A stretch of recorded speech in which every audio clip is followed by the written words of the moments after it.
το θέμα μας απόψε είναι το κλείσιμο. Λοιπόν, το κλείσιμο είναι πάρα πολύ σημαντικό. Όπως λέει ο φίλος μου Ανδρέας Ανδρέου, ο IMD είναι εδώ που πληρωνόμαστε. Αν δεν γίνει κλείσιμο, δεν πρόκειται να υπάρξει καμία εγγραφή. Λοιπόν, για να δούμε το κλείσιμο, θα περάσω πρώτα βασικά. Πρέπει να καταλάβουμε όλοι τι έχουμε στα χέρια μας.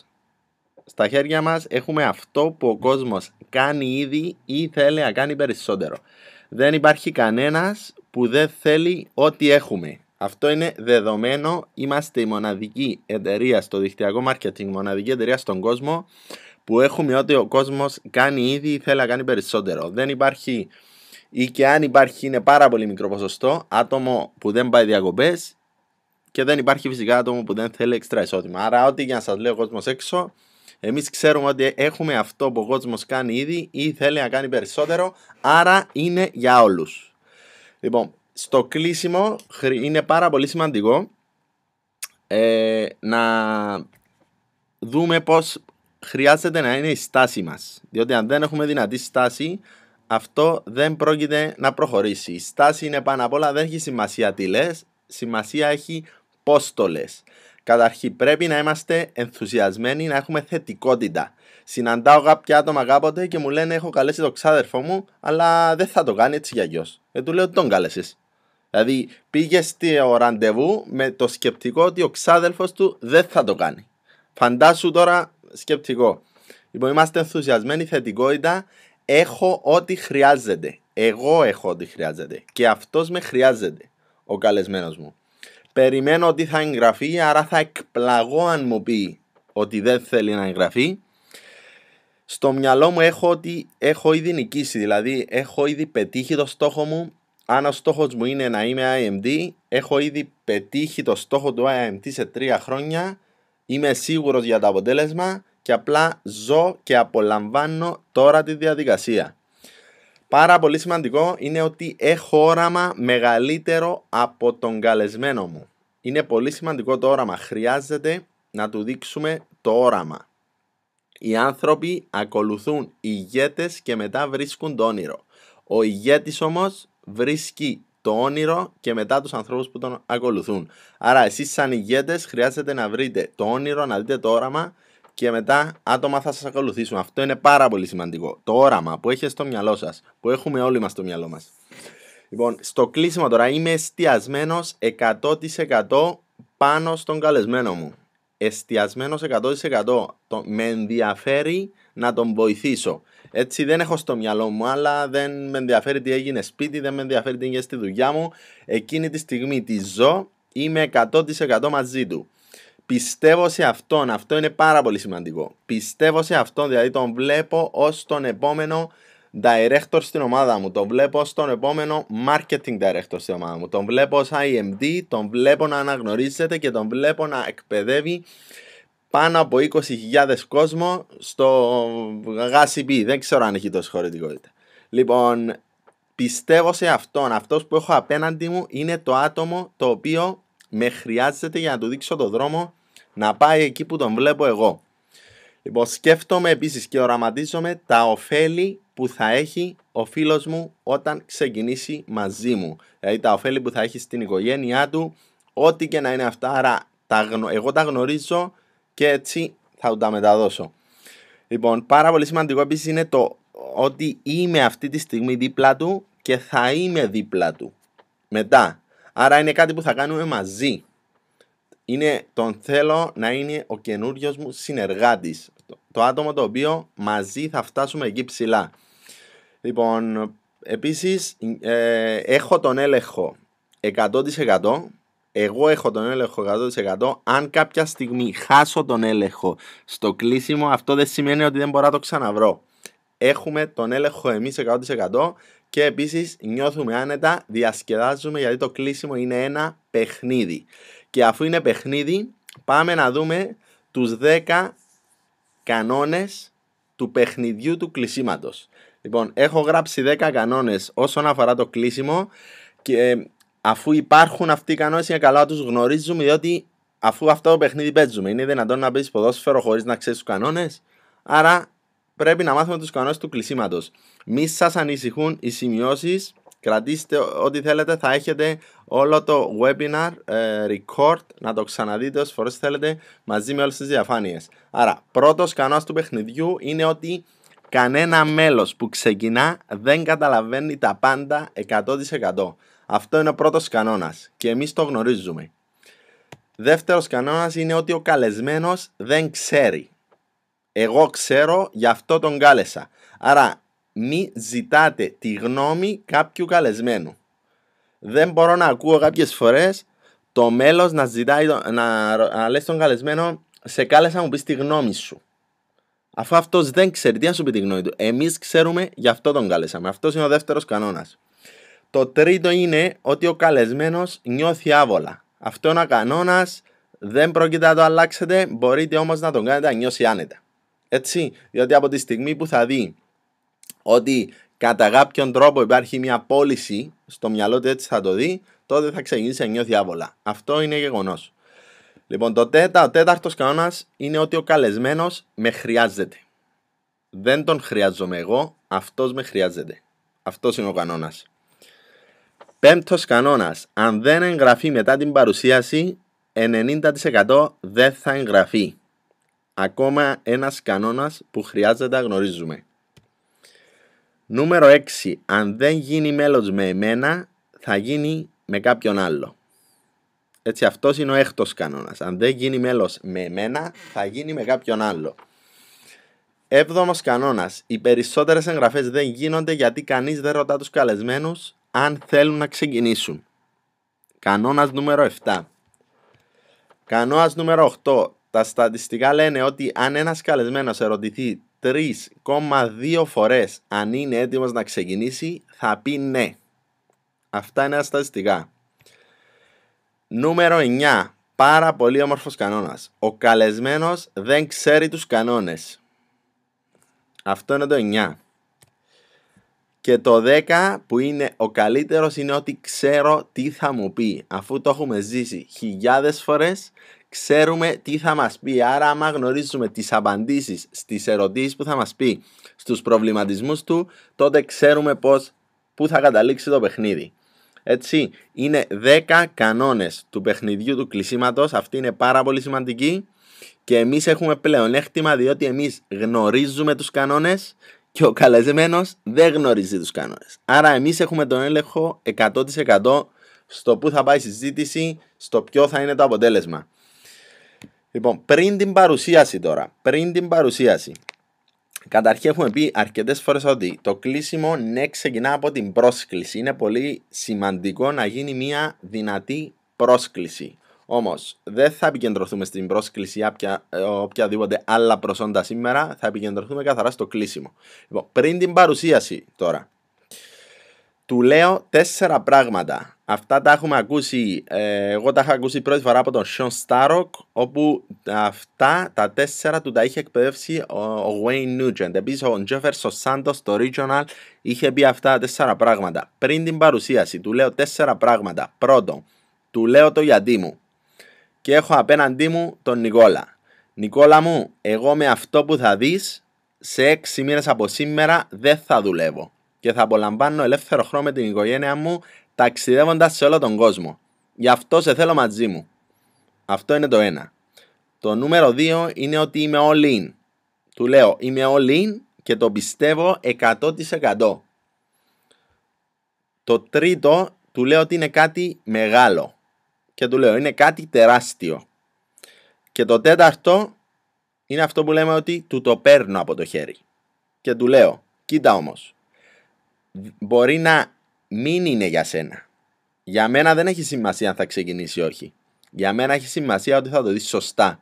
Η απόφαση είναι δική σου. Με αυτόν τον τρόπο τον κάνω να νιώσει άνετα ότι είναι δική του απόφαση, δεν υπάρχει πίεση, δεν υπάρχει τίποτα. Του είπα το γιατί μου, του είπα ότι εγώ είμαι all in και αυτό είναι κάτι τεράστιο. Και επίσης τον έκανα να νιώσει άνετα, να απολαύσει αυτό που θα δει και η απόφαση είναι δική του. Λοιπόν, αυτό γίνεται πριν την παρουσίαση. Αν θα δει βίντεο, του το λες πριν το βίντεο. Αν θα δει ζωντανή παρουσίαση, το λες πριν τη ζωντανή παρουσίαση. Αν είναι 2-on-1 και κάποιος άλλος θα κάνει την παρουσίαση, μετά που θα κάνεις εξύψωση στο άτομο που θα κάνει την παρουσίαση, του λες πριν ξεκινήσει ο παρουσιαστής να μιλά, τότε εσύ θα του πεις αυτά 4 πράγματα. Έτσι. Και έτσι θα δει την παρουσίαση.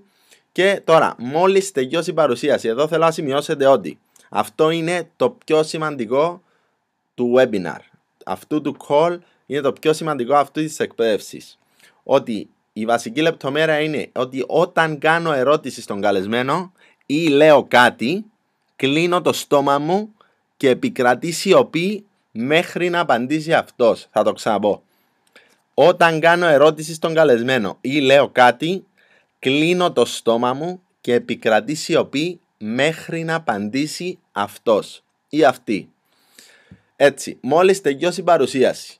Λοιπόν, θα περάσω, καταρχήν θα κάνω και κάποια σενάρια, θα δω τις αντιρρήσεις πιο μετά, θα σας πω το πιο εύκολο κλείσιμο που μπορείτε να κάνετε, το οποίο γίνεται μόλις τελειώσει η παρουσίαση, έτσι που δείχνετε 100% σίγουροι. Φυσικά, αφού περιμένουμε ότι θα εγγραφεί, τελειώνει η παρουσίαση, γυρνάω και τον βλέπω στα μάτια με χαμόγελο. Όταν μιλάτε στον καλεσμένο σας, πάντα τον βλέπουμε στα μάτια. Λοιπόν, τον βλέπω στα μάτια με χαμόγελο και του λέω, τέλειο δεν είναι? Λοιπόν, τι θα είναι η απάντηση? Θα σου πει όχι? Αφού του λες, τέλειο δεν είναι? Θα σου πει ναι. Επίσης, κάτι άλλο μπορείς να του πεις. Τι σου άρεσε περισσότερο από ό,τι έχεις δει? Φυσικά θα σου απαντήσει πάλι θετικά. Θα σου πει τι του άρεσε. Ακόμα κάτι, τι σου άρεσε περισσότερο από ό,τι έχεις δει? Οι διακοπές, τα λεφτά ή και τα δύο λογικά όπως αρέσει σε όλους? Και αυτός θα σου πει και τα δύο. Άρα το τι είναι η επόμενη κίνηση είναι ότι του λες τέλεια, έλα να σου δείξω πώς μπορείς να ξεκινήσεις κι εσύ. Άρα δεν τον έχω ρωτήσει καν αν θέλει να ξεκινήσει. Από τη στιγμή που μου έχει πει έστω και ένα θετικό σημείο μετά τη δική μου ερώτηση, του λέω τέλειο δεν είναι? Ναι, μου λέει. Ακόμα και αν μου πει ότι της άρεσε ο παρουσιαστής ή του άρεσε η παρουσιάστρια, δηλαδή αν του πω τι σου άρεσε περισσότερο από ό,τι έχεις δει και μου έχει πει η παρουσιάστρια, του λέω τέλεια, έλα να σου δείξω πώς μπορείς να ξεκινήσεις κι εσύ. Εντάξει, ό,τι θετικό και να μου πει, που σίγουρα είναι θετικό, διότι η ερώτηση είναι τι σου άρεσε, άρα δεν πρόκειται να μου πει τι δεν του άρεσε, του λέω τέλεια, έλα να σου δείξω πώς μπορείς να ξεκινήσεις κι εσύ. Έτσι, βγάζω τη φόρμα εγγραφής και ξεκινάω εγώ να τη συμπληρώνω. Βλέπουμε εδώ τη φόρμα εγγραφής. Έτσι, είναι καλό να έχετε μαζί σας τη φόρμα εγγραφής και να έχετε γραμμένο από πριν το όνομά του. Εντάξει, συμπληρώνετε το όνομα, ημερομηνία γέννησης, Νικόλας Νικολάου παραδείγματος χάρη, ημερομηνία γέννησης. Και μετά, όταν έρχεται η διεύθυνση, το ρωτάς.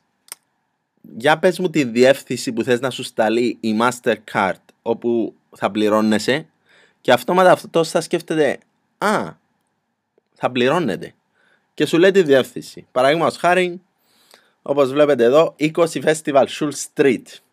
Λοιπόν, βάζετε την πόλη, βάζετε τον κωδικό. Κάποια άτομα κολλάνε το εξής τον κωδικό. Παναγία μου, δεν ξέρω τον κωδικό. Τι να κάνουμε, δεν ξέρω τον κωδικό. Βάλτε ένα αριθμό και θα τον αλλάξει μετά. Δεν υπάρχει κανένα πρόβλημα. Το πιο σημαντικό είναι να έχετε το όνομά του σωστά, την ημερομηνία γέννησης του σωστά και φυσικά τις λεπτομέρειες της κάρτας που θα πάω πιο μετά. Λοιπόν, στο email του λες, Νικόλα μου, για πες μου το email σου, διότι είναι εδώ που θα έρχονται τα χρήματα και θα μπορείς να τα εμβάσεις στο λογαριασμό σου. Σκέφτεται, του λέω, καλύτερα συμπλήρωσε το εσύ, για να μην κάνουμε λάθος. Του δίνω το στυλό και τη φόρμα εγγραφής και συμπληρώνει ο ίδιος. Βάζουμε τηλέφωνο, κάνουμε tick το κουτάκι Purchase the RBS and the World Ventures Dream Trips International Membership και έρχεται η στιγμή όπου θα του ζητήσουμε να μας δώσει την κάρτα, την πιστωτική ή χρεωστική, για να μπορέσουμε να τον περάσουμε στο σύστημα. Λοιπόν, εδώ του λέμε δικαιούσε να πληρώσεις με Visa, Mastercard ή American Express. Εσύ τι προτιμάς? Λοιπόν, άρα τον αφήνουμε να διαλέξει κιόλας με τι θέλει να πληρώσει. Έτσι, δικαιούσε να πληρώσεις με Visa, Mastercard ή American Express. Εσύ τι προτιμάς? Άρα το ρωτάω ό,τι προτιμά, ό,τι ο ίδιος θέλει. Θα μπορεί να διαλέξει κιόλας.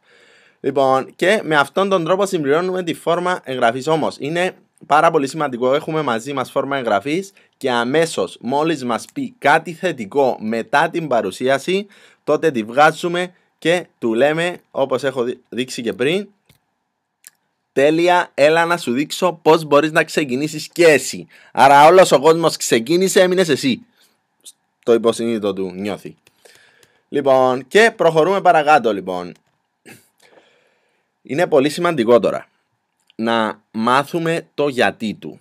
Λοιπόν, από τη συζήτηση πριν την παρουσίαση μπορεί να μάθω ότι θέλει να είναι περισσότερο με την οικογένεια, το ότι δουλεύει πάρα πολλές ώρες, άρα έχω εντοπίσει κατά κάποιο τρόπο για ποιο λόγο θα ξεκινήσει πριν την παρουσίαση. Λοιπόν, αν αυτό δεν γίνει πριν την παρουσίαση, είναι πολύ σημαντικό βασικά να μάθουμε το γιατί του, για ποιο λόγο ο ίδιος θα ξεκινήσει, όχι απλά για τα χρήματα, για κάτι μεγαλύτερο, κάτι πιο δυνατό. Και το ρωτάω, ποιος είναι ο δικός σου λόγος? Μου λέει ο λόγος γιατί, ποιος είναι ο δικός σου λόγος για να ξεκινήσεις? Εγώ σου έχω πει ότι σε 6 μήνες θα σταματήσω από τη δουλειά, αυτό είναι το δικό μου γιατί, και θα περνάω χρόνο με την οικογένειά μου. Εσύ γιατί θες να το κάνεις? Ή αν είναι ακόμη πολύ κλειστός, του λέω γιατί θα το έκανες? Αν το δω ότι είναι κλειστός, του λέω γιατί θα το έκανες? Και ας πούμε ότι μου απαντάει για μια καλύτερη ζωή για εμένα και την οικογένειά μου. Και τότε εγώ του λέω, ώστε θέλεις μια καλύτερη ζωή για εσένα και την οικογένειά σου? Και η απάντηση τι είναι? Ξέρω την απάντηση. Η απάντηση είναι ναι. Και προχωράω και του λέω, Νικόλα μου, είδες ότι μέσα από τη World Ventures μπορείς να το πετύχεις? Σωστά? Και φυσικά μου λέει ναι. Και τότε του λέω εγώ, θα το πετύχουμε μαζί. Έλα να σου δείξω πώς ξεκινάμε. Αυτό είναι ακόμα κάποιο άλλο κλείσιμο που χρησιμοποίησα το γιατί του. Έτσι, θα το πετύχουμε μαζί. Έλα να σου δείξω πώς ξεκινάμε. Και πάλι βγάζω τη φόρμα εγγραφής και ξεκινάω μόνος μου να τη συμπληρώνω. Λοιπόν, πάμε να δούμε τώρα. Είναι πολύ σημαντική η στάση. Βάσει όλα αυτά, δεν έχει σημασία αν αλλάξετε κάποιες από τις προτάσεις που έχω εδώ. Σημασία έχει η στάση σας. Σημασία έχει οι ερωτήσεις που κάνουμε. Όταν κάνουμε την ερώτηση, τότε δεν μιλάμε. Φανταστείτε ότι είστε ο καλεσμένος μου. Έτσι, και μόλις σου λέω γιατί θα το έκανες, και μόλις μου έχεις απαντήσει για μια καλύτερη ζωή για εμένα και την οικογένειά μου. Έτσι, και προχωράω εγώ τώρα και σε ρωτάω, ώστε θέλεις μια καλύτερη ζωή για εσένα και την οικογένειά σου?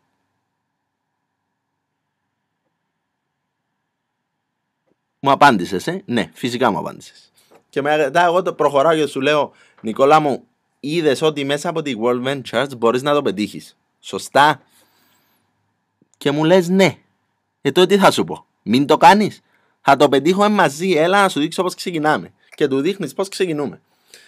Λοιπόν, πάμε όμως τώρα να δούμε και κάποιες αντιρρήσεις. Και η πρώτη αντίρρηση είναι ότι δεν έχω χρόνο. Αν μου πει ο Νικόλας δεν έχω χρόνο, αφού μου έχει πει φυσικά το γιατί του, τότε θα του πω, Νικόλα, και εγώ έτσι ένιωθα όταν το είδα. Όμως μετά σκέφτηκα τι μπορεί να μου προσφέρει σε μένα και την οικογένεια μου, του λέω το γιατί μου, και γνώρισα και τον Νάκη Θεοχαρίδη που ούτε αυτός είχε χρόνο και σήμερα δημιούργησε χρόνο και κάνει ό,τι θέλει. Του λέω δεύτερον, μια ιστορία επιτυχίας, κοινωνική απόδειξη. Μου είπες ότι θες να το κάνεις για μια καλύτερη ζωή για εσένα και την οικογένεια σου. Σωστά? Και μου λέει ναι. Του θυμίζω το γιατί του βασικά και του κάνω ερώτηση για να μου επιβεβαιώσει. 2 ώρες την εβδομάδα για να ξεκινήσουμε μπορείς να βρεις? Δεν νομίζω κάποιος να μην μπορεί να βρει 2 ώρες την εβδομάδα για να δημιουργήσει μια καλύτερη ζωή για σένα και την οικογένειά του, για αυτόν και την οικογένειά του. Άρα η απάντηση είναι ναι. Λοιπόν, αλλά προσέξτε το ύφος. Του λέω το γιατί μου, του λέω την ιστορία επιτυχίας και μετά του υπενθυμίζω το γιατί του και του λέω, μου είπες ότι θες να το κάνεις για μια καλύτερη ζωή για σένα και την οικογένεια σου. Σωστά? Και μου απαντάει μόνος του και μου λέει ναι. Και μόλις μου πει ναι, εγώ δεν μιλώ, μου λέει ναι και του λέω 2 ώρες την εβδομάδα για να ξεκινήσουμε μπορείς να βρεις? Αφού μόνος του μου είπε ότι θέλει να το κάνει για μια καλύτερη ζωή, για εκείνον και την οικογένεια του, θα μου πει όχι? Φυσικά θα μου πει ναι. Άρα θα του πω, είσαι έτοιμος να ξεκινήσουμε? Λοιπόν, θυμάστε τι λέει ένας από τους κανόνες? Αν το ρωτήσουμε 3,2 φορές αν είναι έτοιμος να ξεκινήσει, θα ξεκινήσει. Άρα ρωτήστε τον 4. Είσαι έτοιμος να ξεκινήσουμε? Και θα ξεκινήσει. Τώρα, δεν έχω τα χρήματα. Επίσης, εδώ στο χρόνο, σας έδωσα τώρα ένα παράδειγμα. Μπορείτε, παραδείγματος χάρη, να του πείτε, αν συνεχίσεις να κάνεις ό,τι κάνεις σήμερα, θα μπορείς να προσφέρεις μια καλύτερη ζωή για εσένα και την οικογένεια σου σε 5 χρόνια? Αφού συνεχίζει να κάνει ό,τι κάνει, πώς θα μπορεί να προσφέρει μια καλύτερη ζωή? Και του ξανακάνω την ερώτηση όπως προηγουμένως. Νικόλα μου, είδες ότι μέσα από τη World Ventures μπορείς να το πετύχεις? Νικόλα μου, είδες ότι μέσα από τη World Ventures μπορείς να το πετύχεις? Σωστά? Και μου λέει ναι, μπορώ να το ρωτήσω κιόλας. Διότι μέσα από τη World Ventures είδες ότι μπορείς, διότι μου είχε απαντήσει έτσι κι αλλιώς μετά. Άρα το χρησιμοποιώ ξανά το γιατί του και του ρωτάω, είσαι έτοιμος να ξεκινήσουμε? Άρα το δεν έχω χρόνο για μένα είναι το πιο εύκολο, ίσως επειδή και εγώ το έχω ζήσει. Μπορείτε να χρησιμοποιάτε το δικό μου παράδειγμα. Σας λέω, είναι η πιο εύκολη αντίρρηση να λυθεί κάποιος, διότι οποιοδήποτε μπορεί να βρει 2 ώρες την εβδομάδα για να ξεκινήσει για αρχή. Λοιπόν, πάμε τώρα στο ότι δεν έχω τα χρήματα. Δεν έχω τα χρήματα. Λοιπόν, έχω βάλει εδώ ακόμα ένα σενάριο και του λέω, Νικόλα, ούτε ο Ανδρέας μάμας είχε τα χρήματα. Όμως σκέφτηκε τι μπορεί να πετύχει, τα βρήκε, ξεκίνησε και σε 5 μήνες έκτισε μια ομάδα από 1.500 άτομα και σήμερα είναι οικονομικά ελεύθερος. Του έχω πει μια ιστορία επιτυχίας. Αξίζει να βρεις 280 ευρώ για να προσφέρεις μια καλύτερη ζωή σε σένα και την οικογένεια σου? Του θυμίζω το γιατί του και του κάνω ξανά ερώτηση. Είναι δυνατόν να μου πει για 280 ευρώ ότι δεν αξίζει να προσφέρει, να ξεκινήσει για να προσφέρει μια καλύτερη ζωή για αυτόν και την οικογένεια του? Φυσικά όχι, θα μου πει ναι. Άρα τι θα του πω? Είσαι έτοιμος να ξεκινήσουμε? Λοιπόν, το βλέπω στα μάτια του, ρωτάω, είσαι έτοιμος να ξεκινήσουμε? Λοιπόν, επίσης αν επιμένει τώρα, μπορούμε να του πούμε, όλοι ξέρετε το παράδειγμα με τη Ferrari, σπασμένο λάστιχο ή το χωράφι με το χρυσάφι που έχω πει. Θα σας πω μόνο το χωράφι με το χρυσάφι. Αν πω του Νικόλα, μου λέει δεν έχω τα χρήματα. Νικόλα μου, ακούω να δεις. Φαντάσου ότι έχω στην κατοχή μου ένα χωράφι γεμάτο χρυσάφι. Είναι γεμάτο χρυσάφι. Και σου δείχνω μια ευκαιρία σήμερα ότι αν μέχρι τις 1 το βράδυ απόψε πας και αγοράσεις ένα φτιάρι που αξίζει 280 ευρώ, θα μπορείς και εσύ να έρθεις να το σκάψουμε. Ό,τι βρεις θα είναι δικό σου. Θα βρεις τα χρήματα για να αγοράσεις το φτιάρι? Ή θα μου πεις δεν έχω χρόνο? Ή θα μου πεις δεν έχω? Θα πάει να βρεις τα χρήματα, φυσικά θα πάει να βρει χρήματα για να αγοράσει το φτιάρι που είναι 280 ευρώ για να μπορεί να σκάψει να βρει ο χρυσάφι. Λοιπόν, θα μπορείς να βρεις τα χρήματα? Αν είχα αυτό χαρά, και μου λέει, όσους το έχω πει αυτό παράδειγμα μου λένε ναι. Οκ, του λέω, Νικόλα μου, εδώ όμως δεν μιλάμε για ένα χωράφι. Μιλάμε για κάτι μεγαλύτερο. Μια ευκαιρία που θα σου λύσει το πρόβλημα που έχεις σήμερα. Αξίζει να βρεις 280 ευρώ για να προσφέρεις μια καλύτερη ζωή σε σένα και την οικογένεια σου? Πάλι του λέω το γιατί του. Άρα το γιατί του είναι σημαντικό να το έχω, διότι θα το χρησιμοποιήσω. Είναι ο λόγος που θα ξεκινήσει και αυτό που θα του βάλει βενζίνη να πάει να βρει τα χρήματα, αν δεν τα έχει εκείνη την ώρα στην τσέπη. Διότι οποιοσδήποτε στον κόσμο σήμερα έχει πρόσβαση σε 300 ή 280 ευρώ. Οποιοσδήποτε στον κόσμο, αν είναι αρκετά μεγάλος ο λόγος για να βρει τα χρήματα, θα βρει τα χρήματα, δεν υπάρχει περίπτωση. Το έχω αποδείξει με το παράδειγμα με το χωράφι μου χρυσάφι, με μια Ferrari που είναι παρκαρισμένη έξω, ή ακόμη και με ένα σπασμένο λάστιχο που ενώ πηγαίνει με το αυτοκίνητο του σκάει το λάστιχο και θέλει να αλλάξει το λάστιχο. Το λάστιχο κάνει 280 ευρώ. Τι θα κάνει? Θα μείνει χωρίς αυτοκίνητο? Όχι, φυσικά. Θα πάει να βρει χρήματα να αλλάξει το λάστιχο για να παίρνει την οικογένεια του, τα παιδιά τα παίρνει σε μαθήματα, στο σχολείο κτλ. Άρα θα βρει τα χρήματα. Άρα το ότι δεν έχει τα χρήματα είναι ψέματα. Διότι ναι, δεν έχει τα χρήματα στην τσέπη εκείνη τη στιγμή, όμως μπορεί να βρει τα χρήματα. Οποιοςδήποτε μπορεί να βρει. Και ο πρώτος που μασά τη δικαιολογία του καλεσμένου ότι δεν έχει τα χρήματα είναι αυτός που τον έχει καλέσει. Άρα μην μασάτε τη δικαιολογία το ότι δεν έχει τα χρήματα, διότι είναι δικαιολογία και είναι ψέματα. Φυσικά δεν του λες είναι ψέματα, απλά με κάποια παραδείγματα τον βοηθάς να αντιληφθεί το μέγεθος αυτής της ευκαιρίας έτσι ώστε να πάει να βρει τα χρήματα. Λοιπόν, έχουμε τελειώσει και με το ότι δεν έχω χρήματα. Φυσικά, όταν μου πει, όταν το ρωτήσω, αξίζει να βρεις 280 ευρώ για να προσφέρεις μια καλύτερη ζωή σε σένα και την οικογένειά σου. Νιώθετε άβολα ότι δεν μιλάω, για να προσφέρεις μια καλύτερη ζωή σε σένα και την οικογένειά σου. Και δεν μιλάω μέχρι να μου απαντήσει. Φυσικά θα μου πει ναι. Και τότε του λέω, είσαι έτοιμος να ξεκινήσουμε? Ή είσαι μέσα μαζί μου? Λοιπόν, στο συγκεκριμένο call έχω βάλει μόνο είσαι έτοιμος να ξεκινήσουμε. Όμως μπορείτε να πείτε, είσαι μέσα μαζί μου? Τελειώσαμε και με το δεν έχω τα χρήματα.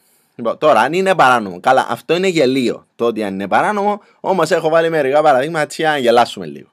Λοιπόν, αν σου πει, καλά, αν είναι παράνομο, λοιπόν, τότε του λες, βασικά χαμογελάς σαν να σου πει κάτι αστείο.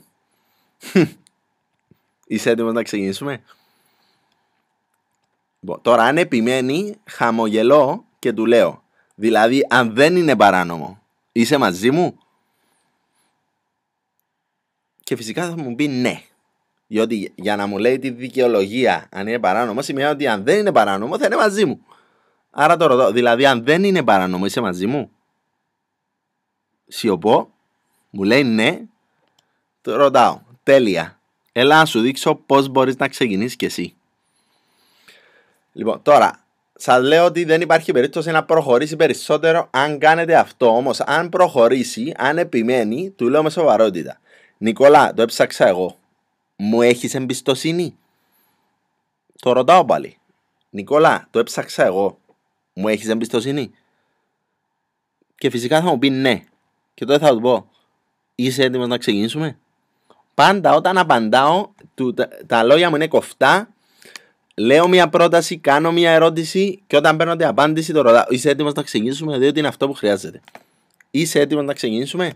Λοιπόν, τώρα, αν επιμένει περισσότερο, τότε αλλάζω ύφος και του λέω με σοβαρότητα. Δηλαδή, μου λες ότι σε έφερα εδώ για να ξεκινήσουμε μαζί κάτι παράνομο. Πραγματικά δεν μπορώ να καταλάβω πώς σκέφτεσαι για μένα. Επικρατεί σιωπή, αυτός ξεκινά, χάνει τα λόγια του και του λέω, είσαι έτοιμος να ξεκινήσουμε?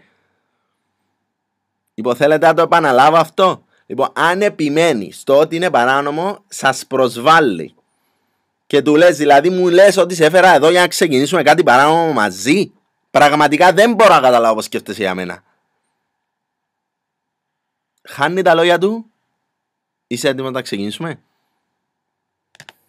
Έτσι, μας έχει προσβάλει. Φυσικά μας έχει προσβάλει. Κάνουμε κάτι παράνομο, αν είναι δυνατό. Λοιπόν, και πάμε στο τέταρτο που είναι, θα το σκεφτώ, η οποία είναι η χειρότερη απάντηση που μπορούμε να δεχτούμε.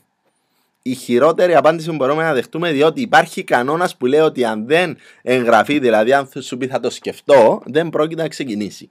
Έτσι λέει ο κανόνας. Λοιπόν, άρα όταν μου πει θα το σκεφτώ, το ρωτάω, σαν ιδέα σου άρεσε? Και φυσικά θα σου πει ναι, δεν υπάρχει άτομο στον κόσμο που θα πει όχι. Άρα σου λέει ναι. Λοιπόν, και του λέω, και εγώ όταν το είδα πρώτη φορά δεν κατάλαβα, αλλά είχα εμπιστοσύνη στο άτομο που εγκάλεσε. Μου έχεις εμπιστοσύνη? Και μου λέει ναι. Άρα το ρωτάω, είσαι έτοιμος να ξεκινήσουμε? Λοιπόν, αν επιμένει τώρα, τότε πάρα πολύ σημαντικό, του δείχνω τη θέση που μπορεί να κλειδώσει σήμερα και του εξηγώ πόσο σημαντικό είναι. Και του κάνω βασικά εξύψωση της θέσης που θα κλειδώσει σήμερα. Λοιπόν, αυτό είναι πάρα πολύ σημαντικό. Δεν είναι του παρόντος να εξηγήσω πώς λέμε για τη θέση, αλλά το γεγονός ότι λειτουργούμε με δύο ομάδες, πάντα έχετε μαζί σας ένα χαρτί να ζωγραφίζετε ή ακόμα και μια φόρμα από την ιστοσελίδα του David Pitch, όπου υπάρχουν οι δύο ομάδες, εσείς είστε στο κέντρο και του δείχνεις. Παραδείγματος χάρη, δείχνω τον Νικόλα. Νικόλα μου, εδώ είναι η επόμενη διαθέσιμη θέση, δεξιά. Εσύ σήμερα μπορείς να κλειδώσεις αυτή τη θέση δεξιά. Αυτό σημαίνει ότι από τη στιγμή που κλείδωσε τη θέση δεξιά, ό,τι κάνω εγώ στο μέλλον, και έχω μαζί μου τη λίστα, του δείχνω τη λίστα, αυτή είναι η λίστα που θα το δείξω σε επόμενες μέρες, και το γεγονός ότι είμαστε σε blitz mode αυτές τις μέρες είναι τεράστιο πλεονέκτημα, ότι εγώ αύριο έχω κλεισμένα 3 ραντεβού. Αυτό σημαίνει ότι αυτοί που θα ξεκινήσουν, κλειδώνεις εσύ θέση σήμερα, αυτοί θα ξεκινήσουν αύριο, θα είναι κάτω από σένα, άρα θα είναι στην ομάδα σου. Ό,τι κάνουν αυτοί είναι στην ομάδα σου. Αν δεν μπορείτε εσείς να εξηγήσετε τη θέση, φέρτε κάποιον άλλο να το κάνει μέχρι να μάθετε να μπορείτε να εξηγείτε τη θέση. Λοιπόν, είναι σημαντικό να καταλάβει ο ίδιος τη σημασία της θέσης. Όταν τελειώσω την επεξήγηση μου γιατί είναι σημαντική η θέση, το ρωτάω, κατάλαβες πόσο σημαντική είναι η θέση? Και μου λέει ναι. Αν μου λέει όχι, λοιπόν, είναι εδώ που επιμένω. Εντάξει, δεν επιμένουμε πουθενά στο closing. Στο closing επιμένουμε μόνο σε αυτό το σημείο. Έτσι, μέχρι η απάντηση στην ερώτηση κατάλαβες πόσο σημαντική είναι η θέση να είναι ναι, δεν προχωράτε παρακάτω. Αν είναι όχι, του ξαναεξηγάτε τη θέση, φέρνετε θεούς και δαίμονες να το εξηγήσουν πόσο σημαντική είναι η θέση. Πόσο σημαντικό είναι και γιατί είναι επίγον να ξεκινήσει σήμερα. Έτσι, άρα αν μου πει όχι, του ξαναεξηγώ. Σου ξαναεξηγώ ότι προφανώς κάτι δεν καταλάβες. Λοιπόν, εγώ είμαι εδώ και εσύ κλειδώνεις το σημείο δεξιά. Του εξηγώ και του κάνω ξανά την ερώτηση. Κατάλαβες πόσο σημαντική είναι η θέση? Και μου λέει ναι. Και τότε το ρωτώ. Είσαι έτοιμος να ξεκινήσουμε τώρα? Πόσες φορές τον έχω ρωτήσει εντωμεταξύ, σίγουρα είναι έτοιμος να ξεκινήσει. Λοιπόν, τώρα, αν επιμένει, εντάξει, αν επιμένει, του λέω με σοβαρότητα. Νικόλα, πραγματικά δεν σε κάλεσα για να σκεφτείς. Εγώ ψάχνω αυτούς που ψάχνουν εμένα. Είτε σου άρεσε και ξεκινάμε, είτε δεν σου άρεσε. Σου άρεσε όμως. Έτσι δεν είναι? Και μου λέει ναι. Ωραία, είσαι έτοιμος να ξεκινήσουμε? Τώρα, αν επιμένει περισσότερο, είναι εδώ που κλείνετε λάπτοπ, τα μαζεύετε και του λέτε φίλε άστο, δεν υπάρχει πρόβλημα. Προφανώς δεν είσαι από αυτούς που ψάχνω. Αλλάζω συζήτηση και σπάζω τον πάγο. Λοιπόν, αυτό το τελευταίο, αυτά είναι βασικά αυτό το τελευταίο, δηλαδή το γεγονός ότι αν κάποιος επιμένει πάρα πολύ και έχετε αντιληφθεί είτε ότι είναι αρνητικός, είτε ότι σας φέρνει συνέχεια δικαιολογίες και για κάποιο λόγο τέλος πάντων δεν ανοίγετε, δεν τρώτε το χρόνο σας. Αν επιμένει, κλείνετε το λάπτοπ, τα μαζεύετε και ενώ τα μαζεύετε του λέτε φίλε άστο, δεν υπάρχει πρόβλημα. Προφανώς δεν είσαι από αυτούς που ψάχνω. Αλλάζω συζήτηση και σπάζει κατευθείαν ο πάγος και του δείχνω ότι δεν το χρειάζομαι. Διότι ψάχνω, του έχω πει ότι ψάχνω αυτούς που ψάχνουν εμένα. Λοιπόν, ό,τι έχω πει στο συγκεκριμένο webinar μπορείτε να το χρησιμοποιήσετε με διαφορετική σειρά. Απλά έχω βάλει κάποια σενάρια μέσα, νομίζω έχετε πάρει την εικόνα. Όταν δείτε και τις διαφάνειες θα αντιληφθείτε ακριβώς πώς γίνεται, αλλά είναι πάρα πολύ σημαντικό να μάθουμε όλοι τους 10 κανόνες του κλεισίματος αυτού του παιχνιδιού. Διότι αν δεν γνωρίζουμε αυτούς τους 10 κανόνες θα χάσουμε. Έτσι, αν δεν γνωρίζουμε αυτούς τους κανόνες δεν μπορούμε να παίξουμε και χάνουμε. Κάτι άλλο το οποίο δεν είναι βασικά αντίρρηση, είναι ένα τεχνικό περισσότερο θα το έλεγα, είναι το γεγονός ότι κάποιοι δεν έχουν κάρτα.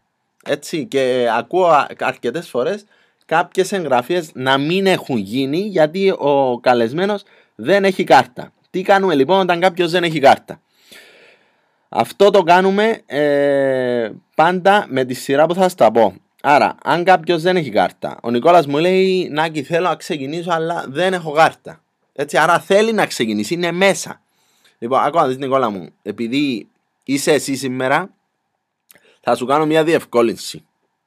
Λοιπόν, αν μπορείς να μου δώσεις χρήματα, να μου δώσεις 280 ευρώ μετρητά, θα βάλω εγώ την κάρτα μου για να κλειδώσει σήμερα το σημείο σου, με μια προϋπόθεση όμως. Αύριο το πρωί θα πάμε μαζί να βγάλουμε μια κάρτα για να περάσουμε τη δική σου στο σύστημα. Και το κάνω αυτό μόνο με άτομα που γνωρίζω και φυσικά με την προϋπόθεση ότι αύριο το πρωί θα πάω να βγάλει κάρτα και θα αλλάξουμε την κάρτα. Άξι, σε καμία περίπτωση δεν αφήνω τη δική μου κάρτα, μην αφήνετε δική σας κάρτα μέσα στο σύστημα, στο λογαριασμό κάποιου άλλου. Δεν θα ξέρετε τι σας γίνεται. Όμως, αν κάποιο άτομο πραγματικά δεν έχει κάρτα και είναι δικό σας, του λέτε ακόμα δεις, θα σου κάνω μια διευκόλυνση. Θα μου δώσεις τα χρήματα τώρα θα σε περάσω στο σύστημα με δική μου κάρτα, να κλειδώσεις εσύ το σημείο σου, έτσι ώστε να μην χάσεις τη θέση. Υπό μια προϋπόθεση όμως, αύριο το πρωί θα πας να εκδώσεις μια κάρτα και θα βάλουμε τη δική σου μέσα στο σύστημα και ότι ανταλαμβάνεσαι δεν μπορώ να βάζω την κάρτα μου για άλλα accounts. Έτσι. Και με αυτόν τον τρόπο γίνεται η εγγραφή. Άρα πηγαίνετε εκείνη τη στιγμή, κάνει ανάληψη από μηχάνημα, δεν ξέρω τι θα κάνει, σας δίνει τα λεφτά. Άρα και προσέχετε πάντα το rate να είναι σωστό, να μην πάρετε πιο λίγα ή περισσότερα, να μάθετε ποιο είναι το σημερινό rate δολαρίων αντί ευρώ, έτσι ώστε να μάθετε ακριβώς τι γίνεται και να προχωρήσουμε στο κλείσιμο. Λοιπόν, πάρα πολύ σημαντικό, σας έχω πει, είναι οι 10 κανόνες. Θα τους πάρετε, το παιχνίδι αυτό κρίνεται στους αριθμούς που περνάνε μέσα στο σύστημα. Κρίνεται στους αριθμούς που περνάνε μέσα στο σύστημα. Αν δεν περάσουμε αριθμούς μέσα στο σύστημα, τότε δεν υπάρχει τίποτα. Αν δεν έχουμε τους αριθμούς, δεν κερδίζουμε. Αυτό είναι. Ο Jim Rohn λέει results is the name of the game and closing is results. Αυτό βασικά φέρνει τα αποτελέσματα. Γι' αυτό είναι πολύ σημαντικό να δουλέψουμε το closing. Κάντε role play, δηλαδή μαζί με την ομάδα σας. Κάντε ερωτήσεις ο ένας του άλλου, διότι αυτό δεν μπορεί κάποιος να το κάνει